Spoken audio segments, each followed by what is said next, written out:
네, 방송인 박나래 씨를 둘러싼 논란 중에 하나죠. 이른바 주사 이모 논란입니다. 비의료인이 주사제를 확보해서 불법 시술하는 실태에 저희가 한번 취재를 나가봤더니요. 생각보다 실상이 더 심각했습니다. 먼저 채널A 기자가 직접 현장에 나가본 내용부터 보고 오시죠. 이것도 간호사한테 바쁜 거예요. 직원. 네. 그렇죠. 그 영업사원애들. 그런 애들 만나는 건 또 쉬워요.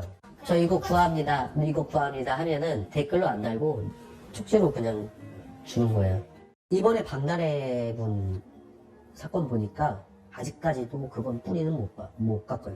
계속 이어질걸요? 직구도 되는데. 지금 대놓고 직구 사이트가 있는데. 못해요. 못 뽑을걸요.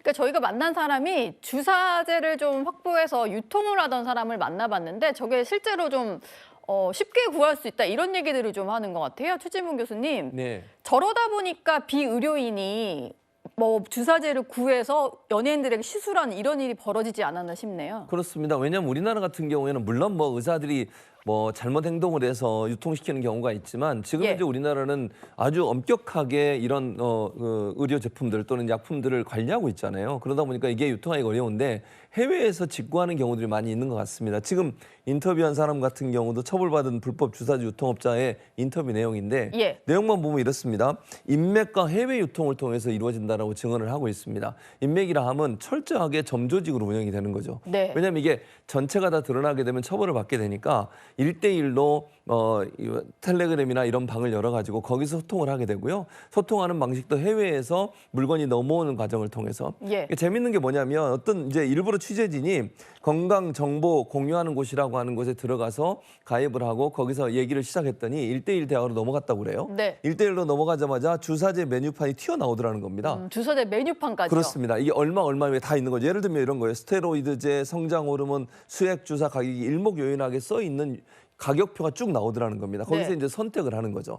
그래서 요청을 하면 돈을 보내면 그게 이제 집으로 배달이 되는 그런 운영하는 방식이라고 이루어지고 있습니다. 이게 사실은 안 걸리게 되면요. 만약에 예. 중간에 뭐 배송되는 과정에서 이게 걸려서 세관에 이거 처벌이 되면 안 걸릴 때까지 계속 보내준대요. 네. 그러니까 사실은 이걸 쓰는 사람 입장에서는 언젠가는 받을 수 있다는 믿음이 있기 때문에 계속 돈을 주고 구입을 하는 경향이 있는 것 같고 이런 방식으로 불법적으로 들어온 약들이 유통되고 있는 것이 이번 박나래 씨 사건도 연관된 게 아닌가라는 의심이 강하게 드는 지점이죠. 예. 뭐 아까 또 들으셨습니다만 박나래 씨 사건에서도 보겠지만 근절되기가 쉽지 않다 뭐 이런 얘기를 현장에서도 하는 것 같고요. 주사 이모 논란뿐만이 아니고요. 박나래 씨와 전 매니저 간의 진실 공방이 끝을 모르고 이어지고 있습니다. 이번에는 전 매니저의 행사비 횡령을 놓고 진실 공방이 좀 벌어진 상황인데요. 이제 그 행사비를 누가 어떻게 받느냐 이걸 놓고 일단 박나래 씨의 주장, 전 매니저의 주장이 좀 엇갈리는 것 같아요. 남혜연 기자님. 네. 이건 지금 상황이 어떻게 된 새로운 의혹이 또 제기가 된 거죠? 네, 일단 박나래 씨 같은 경우는 내가 행사를 했는데 알고 보니 나의 법인, 우리 회사 법인으로 오지 않고 그 전 매니저의 법인으로 왔다라고 지금 주장하고 있고요. 예. 이것에 대해서 전 매니저 측은 이 모든 것은 다 박나래 씨와 합의된 사항이다. 나의 그 법인으로 들어온 거는 박나래 씨한테 모두 얘기를 했다고 이렇게 얘기하고 있는데요. 예. 제가 조금 취재를 해봤더니 이런 경우가 왕왕 있다고 합니다. 뭐냐면 이게 좀 약간 예민한 얘기일 수도 있는데요. 세금을 조금 더 털기 위해서 제3의 회사로 돈을 입금을 시키는 거죠. 그리고 세금을 조금 뗀 다음에 연예인한테 그 남은 현금을 주는 방식이 있다고 합니다. 실제로 몇몇 매니지먼트 사이에서는. 수익으로 다 잡혔을 경우에 그렇죠. 세금을 더 많이 내야 되니까요. 네네. 물론 이게 그렇다는 건 아니고요.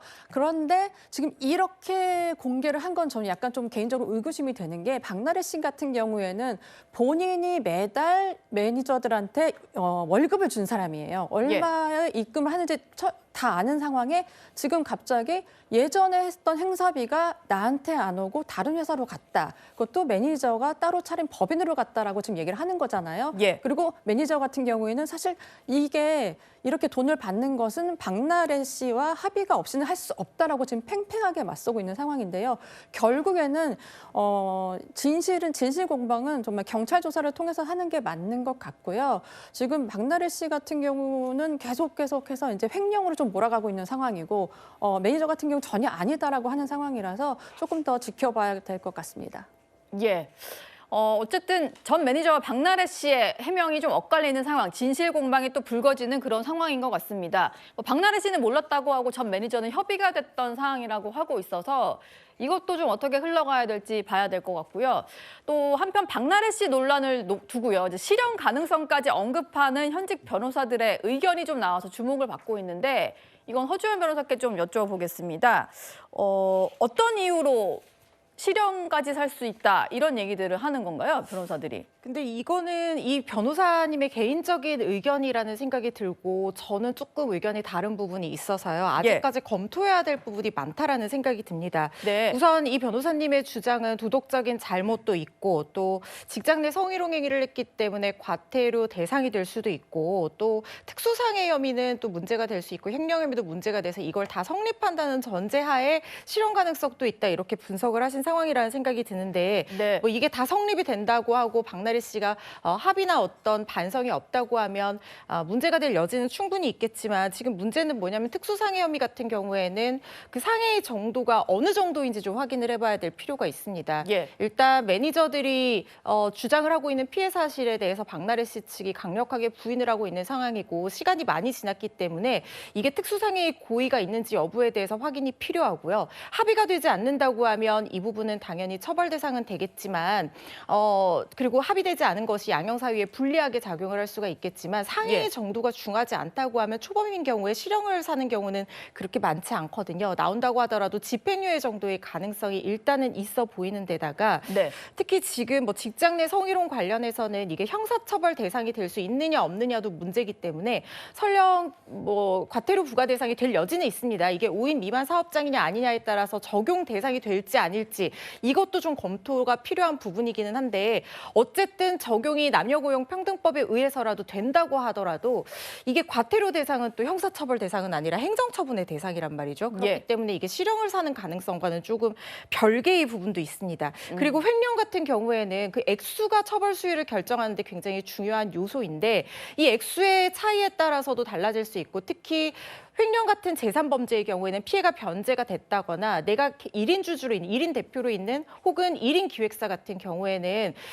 이 초범인 경우에는 구별이 쉽지 않았을 거라는 이유로 양형사유에 참작이 되는 부분도 있거든요. 우리가 이제 최근에 봤던 사례 중에 황정음 씨의 사례가 굉장히 대표적이죠. 그래서 황정음 씨 사례 같은 경우에도 집행유예가 나왔기 때문에 박나래 씨의 죄가 설령 인정된다고 하더라도 저의 개인적인 생각으로는 이 사안으로 실형 가능성이 그렇게 높아 보이지는 않는데요. 다만 예외적으로 네. 만약에 이 박나래 씨가 지속적으로 처방받은 약물이 마약류 관리법 위반 사항에 해당을 하고 이 중독성이 인정이 된다고 하면 이 부분은 좀 처벌 수위가 무겁게 될 수도 있거든요. 그렇다 하더라도 이 약물의 종류에 따라서 처벌 수위가 또 상당히 달라질 수도 있고 네. 박나래 씨가 여기에 중독이나 오남용 가능성이 있는 강한 약물을 사용했는지에 대해서는 아직까지 나오지 않았기 때문에 네. 이 역시 실형 가능성을 예단하기는 좀 어려운 부분이라는 생각이 듭니다. 예. 개인 의견이 좀 강해 보인다 이런 말씀이셨습니다. 오늘의 9위로 만나봤고요.